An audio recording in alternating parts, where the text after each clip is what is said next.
Hooty hoo, all my stock market gamblers. Welcome today. I'm Tall Mike. So glad you're here. It's Monday. We got the markets back open. It's an exciting week we've got. What's going on in the markets? Well, Dow's up about 100. NASDAQ's down about 50. It's kind of like the tale of two markets. The NASDAQ looks like it wants to go down and the Dow looks like it wants to go up. We'll see how it plays out, but we got the SPY sitting right below the 50-day moving average. It tried to break through and failed. It's trying to break through again. I think it's going to fail again. We'll see what happens. Now, this is kind of the quiet time before the storm starts. You see, we got election week. Tomorrow's a very big day. Get out there and vote, everybody. It's election day. But after the election, maybe they don't want to prop the market up. Maybe they'll let the market come in. We'll see how that plays out, but I don't think it's going to be pretty. All right, now going in towards the end of the year, we may get what's known as a Santa Claus rally. Now, why is it typical to get a Santa Claus rally? Well, at the end of the year, a lot of the mutual funds, they sit on a lot of money. They have dry powder left that they have to deploy. They have to deploy it before the end of the year because they want to look like they were invested in the markets, because after all, that's what their job is. So they're sitting on a lot of cash right now that they want to deploy before the end of the year, and that could send the Santa Claus rally upward. But next year, oh my goodness, I don't think it's going to be pretty. We'll see how it plays out, but let's move over to the real estate market. Now, once again, over the weekend, you got to read all the articles, right? Well, it came out, it was an article from, Realtor.com. Realtor.com says this is a great time to buy. Now, why wouldn't they say that? After all, they support the realtors. And every realtor, we're trained to say that. It's a great time to buy. And the reason they say it's a great time to buy is because the inventory has come onto the marketplace. We now have more inventory that has arrived. It's on the marketplace, right? We got about 38% more year over year in inventory. But this is not a great time to buy. I will agree with them that this is a great time. These are the good times. People don't really understand that we're still in the good times. Look, if you want to sell your house, you can still get a pretty decent price for it. You might not get as high as Billy Bob got, but you can still get a really good price for your house. Matter of fact, you can still buy a house right now because there's inventory, right? But if you want to sell, there's still a few buyers left that are looking to buy, and so there's still meeting of the minds, and there's transactions still happening. Now, granted, the transactions are down about 40% year over year. Now, that's a big drop. That's one of the biggest drops I've ever seen in the real estate market. But I do believe that these are the good times. Now, if you listen to the White House, they'll tell you we're not in a recession, and that's fine. I'm okay with not being in a recession, but I will tell you this, the direction that we're headed is towards a recession, and it probably even going to end up in a depression. That's right, a depression. Now, we haven't had a depression since back in the 1930s, right? That was the Great Depression, and none of us were, even I'm not old enough to remember it, but I hear the stories about it, right? Well, what did house prices do? Well, they didn't do much. They came down about 25% in the Great Depression. Now, that doesn't sound terrible, but you got to understand one thing. When the Great Depression was there, most people paid cash for their house, or they had a 5-year loan with 1/3 down. You put 1/3 of the money down and they'd carry the 5-year loan for you. And that was it. You paid cash. So there wasn't this big debt bubble. And this big debt bubble is what's going to send us over into another Great Depression, maybe a greater depression. It's a little frightening here with how big the debt has grown and how big the housing bubble has grown. But a lot of people think that, that it's over, like there's nothing to worry about. House prices they're kind of stable. We're down 5-10%. Well, of course, in your area, you're probably still up 5 or 10%. But we had that big run up, right? I mean, we had 2 years straight up. So house prices, they kind of plateaued and they're coming down now about 10% down. So the market is they call that stability in prices. Okay. And the job market, they'll tell you there's too many jobs. They want to get rid of the jobs. They want you to be laid off. But the job market, the unemployment numbers have been low, right? About 3.6%. And so there's nothing really to be afraid of yet. But now we got the midterm election, and I'm telling you, all hell can break loose after this. It's not going to be pretty. But here's the thing I want to talk about. All right, so people don't really get this, that we are in the good times, and this is shifting, and it's going to shift a lot right after tomorrow. Tuesday's here, election day, and it's going to be a big fight. Stock market's the bulls and the bears, but in the political field, the Republicans and the Democrats, they all hate each other. It's really sad. But it's going to be a big fight for each of them to see who wins out. But after that, it's just not going in the right direction. After that, we're going to have a recession next year, probably going into a depression next year. Okay, but look at what we got right now. All right, so in the housing market, we had rates this time last year, sitting right around 3%, right? This time this year, right around 7%. I believe we're going to get up to 8, 10%. I believe we're headed higher. A lot of people think we're going to come back to that 3%. And they're entitled to have their opinion, but I'm telling you, not going to happen not unless the government steps in and just gives everybody a 3% loan. Now, the Federal Reserve, they could do that. They own $3 trillion worth of mortgages. They want to own everything, so maybe they'll step in and bring it right down to 3%. But I don't think that's the direction we're headed. But let's just take a look at $1 million house, right? $1 million house, if you were to buy $1 million house, if you were in the market to buy $1 million house last year at 3%, that's the most you could afford. Everybody stretches to get into the property. So most you could afford was $1 million. And you were house shopping last year, and well, the time flew and the whole year went by. Now you're at 7%. Do you realize you can't afford that $1 million house anymore? Not at 7%, no.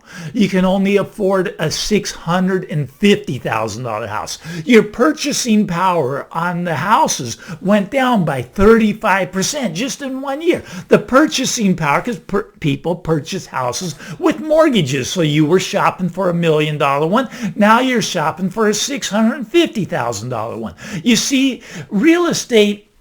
Now, people go, well, why, Mike? Why isn't the prices down 35% then? I mean, well, that $1 million house is only down to $900,000, but you can only afford a $650,000 house. So a lot of people would say, hey, you lost out. You missed that opportunity to get your $1 million house, and you would have been locked in at that 3% rate. But the houses haven't come down. You'd only come down to $900,000. Why aren't they down to $650,000? Well, the reason is because real estate is not a liquid market. It's not liquid. Now, if it was like the stock market, believe me, everybody be hitting that clicking the button, the sell button, get me out. Real estate does not work that way. There's lag time. And because it's not a liquid market, because look, there's these corporations, they own $70, $80 billion worth of houses, and they want to dump them, but if they dump them all at once, it just crashes the market. So they're trying to get out one at a time. They're trying to unwind their inventory. But the market has lag time. Believe me, that 35% down number, that's going to happen. I mean, they're going to overshoot that number, and it will get to that 50% down number that I keep talking about. A lot of people think I'm crazy. A lot of people in the comments, well, they think that guy that bought the $1 million house a year ago, well, he won because he's got that 3% mortgage, and that house has really only dropped to $900,000. So he's the big winner in this, and the big loser is that poor guy that didn't buy that $1 million house because now he can only afford a $650,000 house. Well, I beg to differ. You see, that guy is going to be the winner if he can be patient. Now, of course, if he bought right now, he'd probably be the biggest loser, right? Because prices are still high and rates are high. He would lose out twice, right? He'd lose out on price and he'd lose out on the interest rate. But as those prices come down to the 650 number where he can afford to buy, he can get in then, have lower property taxes, and he'll be the big winner compared to that guy paying the property taxes on the $1 million. That guy's not going to be the big winner when the house next door sells for $650,000 and it's the exact same house. No, he's going to feel like the big loser and he's not going to be happy. But this is what's going to bring the inventory onto the marketplace, because that guy that bought at that $1 million is now not going to want his house anymore. He's going to want to get out, but he can't sell $650,000. He only put $200,000 down, let's say.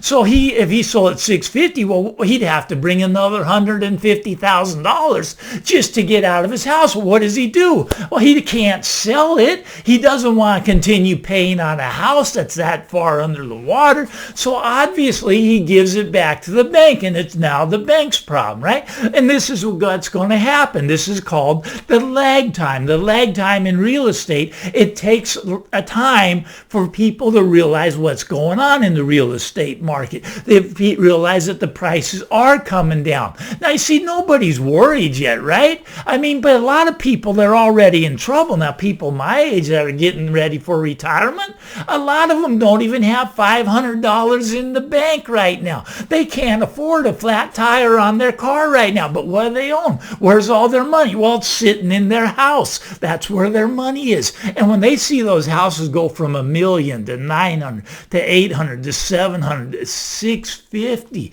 wow, they're going to get really nervous. They're going to be sitting there going, wow, I should have sold when Billy Bob sold. Ah, man, my retirement money. What do I do? There's panic going to set in. You see, we've had the panic buying on the way up, right? I mean, that was panic buying, that fear of missing out. You were in panic mode. You had to get a house because they were jumping $10,000, $20,000, $30,000 every month. But we haven't seen the panic selling yet. And that panic selling, it's coming. Take my word for it. It's coming. It's going to be here now. It's going to happen. It's inevitable. A lot of people say, Mike, you're all wrong. You got this all wrong. And maybe I do. But this is my take on the market. It's my show, so I'm going to give you my take. My take is that they're going to come down to that 650 level, right? It's going to take some time to play out, but that guy that missed out on that $1 million house at 3%, he's going to get a much better opportunity. 650, yeah, he's got to pay a little higher interest rate, but he's going to have a lot lower property taxes, and I think it's going to overshoot. I think he's going to get a chance to buy that house, probably around $500,000. $1 million house probably be going around to $500,000. Now, of course, you think this can't happen. Now, we talked about the Great Depression, right? Now, during the Great Depression, and we're probably coming into another depression. In the Great Depression, you could go buy houses just for paying the back taxes. You see, the back taxes, people couldn't afford to pay their property taxes, right? So that you add up 5 years, it takes 5 years of back taxes before they will auction off your house for the back taxes. There will be people that buy houses for just the back taxes because a lot of people are not going to be able to afford to make their property tax payment. They don't have $500 in savings right now. People are hurting. Now, right now, there's already becoming a lot of foreclosures. Foreclosures are already spiking up. And, common sense would tell you, well, why are there foreclosures? Why don't they just sell it? They still have the equity in the property. A lot of people don't have that equity, especially the flippers, the house flippers. They were buying up here. They were buying up to the top. Now, they were making a lot of money, but they kept expanding their business. They were buying houses, and they bought at the peak. And then the interest rate shifted, and then they got to put money into doing the remodels, and now they're underwater, and now they're in foreclosure. And yeah, it's sad, but they made a lot of money on the way up. They're losing their butt on the way down, but the panic selling is going to set in. And after that panic selling sets in, you may be able to pick up houses just for paying back property taxes. If we do get into a depression, I pray we don't, but it's headed that direction. We're not going in the right direction financially as a country. We're just not. We got this debt bubble. Once that debt bubble explodes, all debt's going to freeze up, and the only people that are going to be able to buy houses will have to have all cash because there won't be any loans to get. It'll be back to the days of the Great Depression. Maybe you can get a loan with 1/3 down and then get a 5-year loan like they did in the Great Depression. That's probably the direction it will go when credit freezes up. And credit will freeze up, but you'll be able to get a deal on houses. You'll be surprised at the deals that will be out there. Now, I got a little long-winded here today for a Monday, so get out there, everybody. Tomorrow's election day. Get out there and vote. I think there's going to be some fireworks in the stock market. We'll see what happens. I'm Tall Mike. Have a great Monday, everybody. Bye-bye now.